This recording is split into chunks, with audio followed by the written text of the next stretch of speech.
नमस्कार दर्शक बंधु तोरी पाई तो पाई सीरियल रे आपण माने देखिबा को पाइबे जे जेजे पापा कहबे कि कामिनी प्रकृत दोषी के न जान कि काहाको भी तमे एमिति दोष दियोनी। रुही कहबा कि जे ही ए सब अरेंजमेंट करथिला से ही प्रकृत दोषी हेतिबो और से ही ए सब करिथिबो। तापरे चिकी कहबे कि जदि मो मां को परे एलिगेशन आसुची ताले मु ताकू निश्चय प्रमाण करिबे और मो मां को निर्दोष बोली प्रमाणित मु निश्चय करिबी। कामिनी यहाँ परे सेई डिलीवरी बॉय को पचारे कि कह तते किए बम रखिबा पई कहितला जल्दी कह। तापरे से डिलीवरी बॉय आंगुठी रुही आड़ को देखब।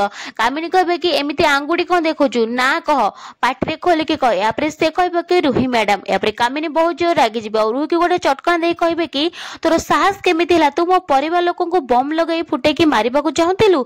सतरे एटा कोन सत हितबो ना कहार भावना जे सतरे कामिनी रुही को चटकणा मारछंती आ सब सत जानि जाइछंती ताहले आपण मानको केमिति लागुची निश्चय कमेंट रे जणांतु।